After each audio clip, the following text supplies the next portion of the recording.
Automakers are slashing prices on their most futuristic electric vehicles by up to $23,000, while simultaneously charging eager buyers massive $13,000 markups for analog, gas-powered pink off-roaders. Welcome to Auto News Talk. Thanks for having me. Yeah, so the automotive industry is caught in this massive collision between high-sky ambition and ground-level reality.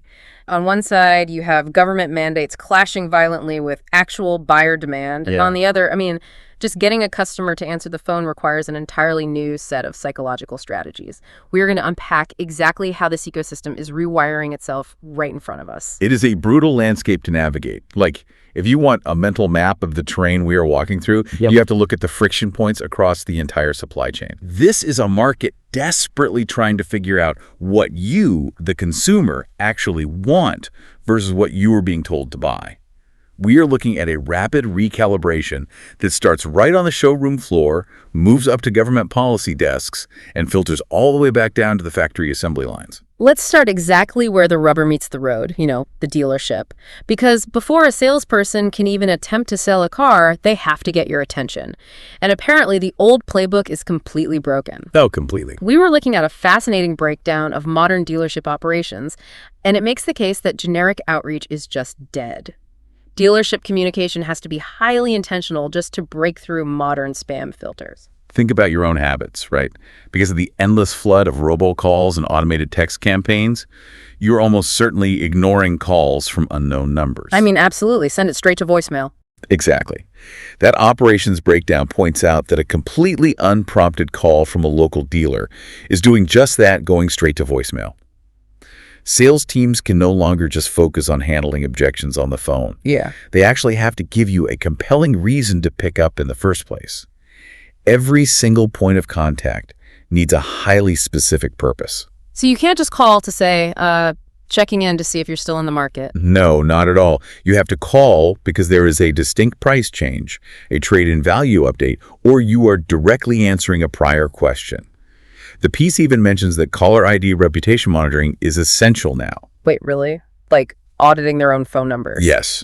Dealerships actually have to audit their telecom infrastructure to ensure their outbound numbers aren't showing up on your screen labeled as scam likely.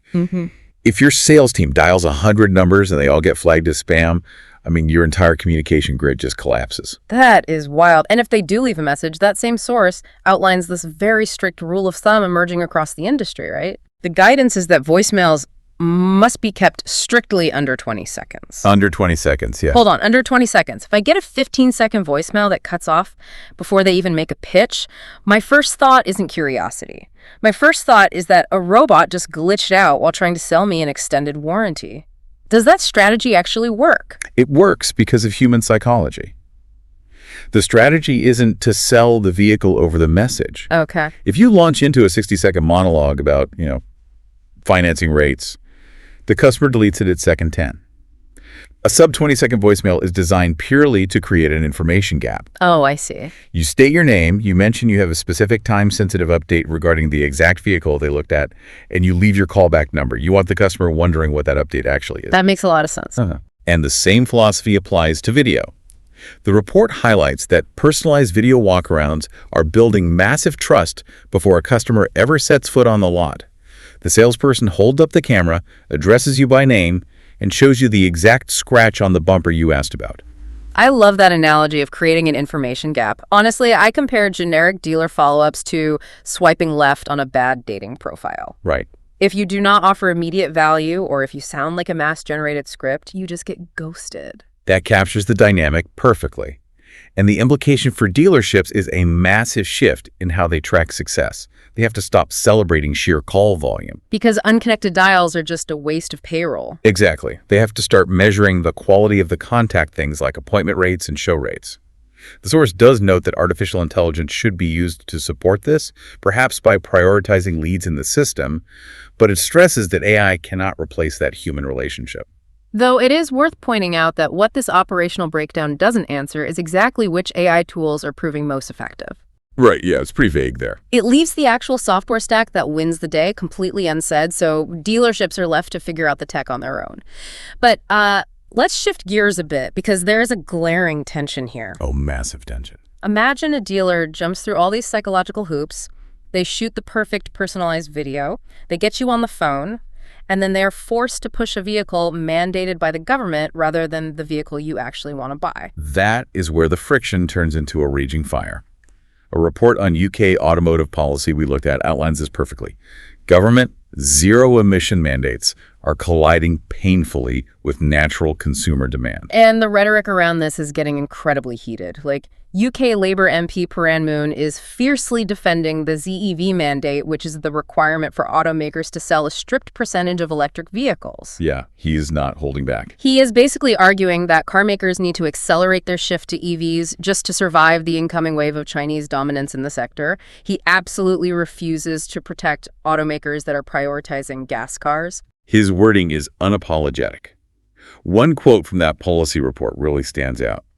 MP Moon bluntly stated, "It is not the job of government to underwrite manufacturers' commercial decisions to focus on internal combustion engines." Wow.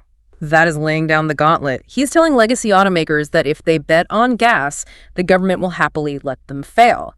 But the retail side of the industry is pushing back just as hard, right? Yes, because they are the ones actually taking the financial hit. Yeah. In that same UK report, you have senior retail figures like Robert Forrester, the CEO of Vertu, arguing that these government targets drastically exceed organic consumer demand. So the math just doesn't work. Let's break down the mechanics of it.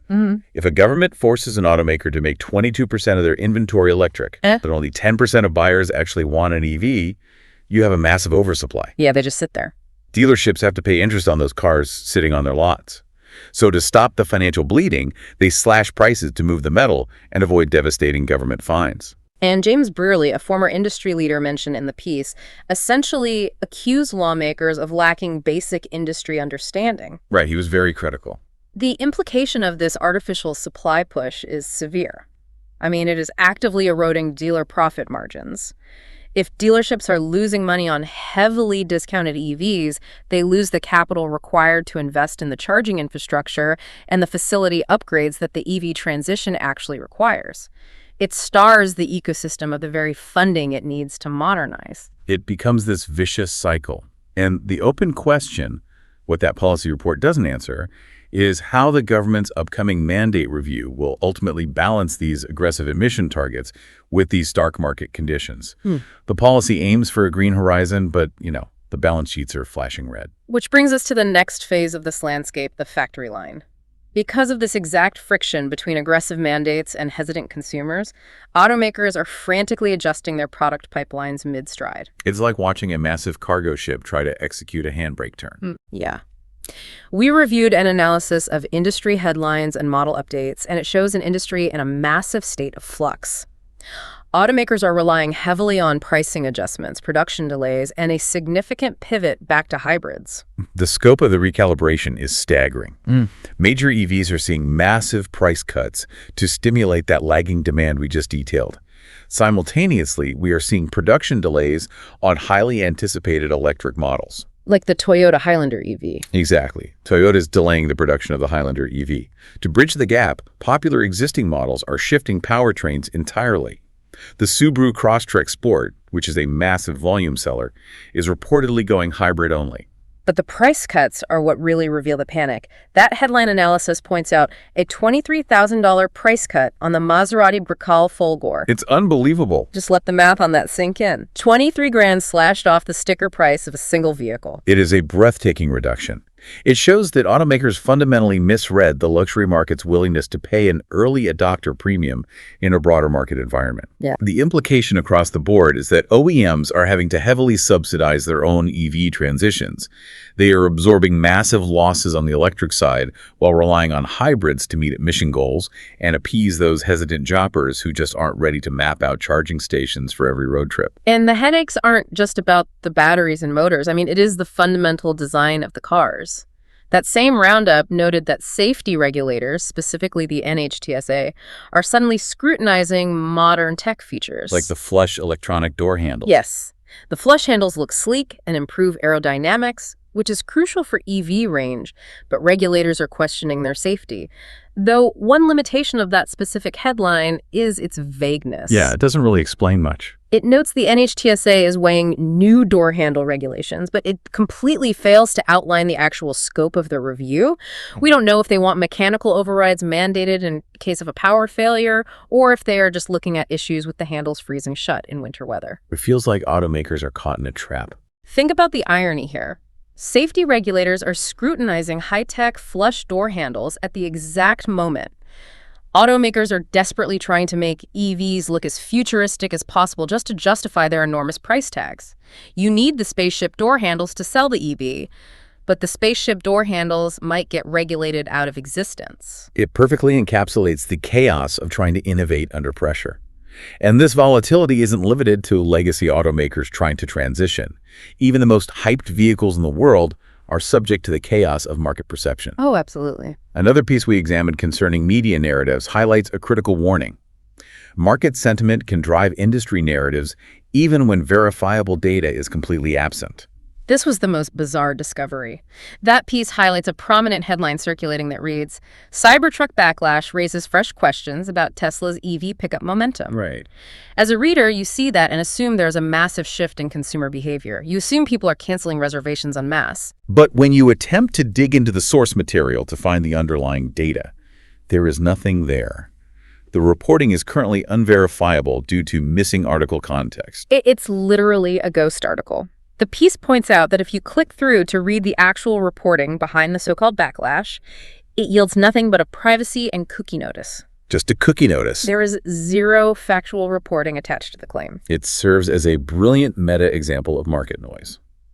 The implication here is that the EV market is so incredibly volatile and stakeholders are so anxious about the transition that sentiment and speculation often fill the void long before hard data arrives. Yeah. People see a headline confirming their suspicions about an EV slowdown, and they immediately integrate it into their worldview without checking the math. And the limitation is glaring. This piece leaves completely open what the actual backlash entails, or if there are any hard numbers whatsoever to support this supposed loss of momentum. Is it a drop in sales? Are owners complaining about build quality? Without the data, we have no idea, but the narrative takes off anyway, adding to the overall industry anxiety. So let's look at the picture we've painted. We have dealerships struggling to get customers to answer a text message. Right. We have governments threatening automakers who don't force EVs onto the lots. We have luxury brands slashing EV prices by $23,000 and speculative headlines driving widespread panic. It sounds like an industry without a lifeline. But there is a lifeline. While the EV market struggles with oversupply and price wars, automakers have found a highly lucrative, oddly comforting safe harbor. And what's that? Old-school, analog, gas-powered customization. Ah, yes. This is the search for alternative profit centers. A breakdown of Ford's new product strategy reveals a very clear central insight. Automakers are aggressively capturing high-margin aftermarket revenue through factory-backed custom packages for their traditional vehicles. They are leaning hard into the enthusiasts. The source details the Ford Bronco Outer Banks, specifically a new limited-run package called Desert Rising. The economics on this are wild. This appearance package costs an extra $13,695. It is strictly limited to 1,000 units, which pushes the starting price of this Bronco to nearly $64,000 before you even add other options. An enthusiast will eagerly line up to finance it. It falls under the new Ford Custom Garage program. Which is smart. From a corporate strategy standpoint, it is brilliant. Normally, a buyer takes their Bronco to a third-party shop to get it lifted and customized. By bringing that in-house, Ford captures all that customization revenue, and they offer the buyer something the aftermarket cannot always guarantee, keeping the factory warranty entirely intact. The aesthetic details of this package are so hyper-specific, too. The breakdown notes that the entire package is themed around magenta and pink tones, meant to evoke the cactus blooms and dunes around Utah's Great Salt Lake. Pink stitching, pink grille accents, abstract sand dune graphics. Who knew we would be talking about pink stitching on a rugged off-roader being a financial savior for an automaker? The implication of this strategy is massive for survival. Creating this serialized in-house exclusivity allows OEMs to heavily pad their bottom line. They keep their core enthusiasts deeply engaged and spending premium money, which directly helps offset the reality that the EV side of the business is bleeding cash. They are essentially funding the high-tech electric revolution by selling $13,000 pink cactus appearance packages for gas-powered SUVs. Basically, yeah. The only thing that piece on Ford's strategy doesn't answer is what future Horizon Series packages will look like beyond this single desert-themed entry. But given the margins, you can guarantee more are coming. Okay, so let's synthesize all of this. If you are navigating this landscape, there are three massive themes emerging across all these sources.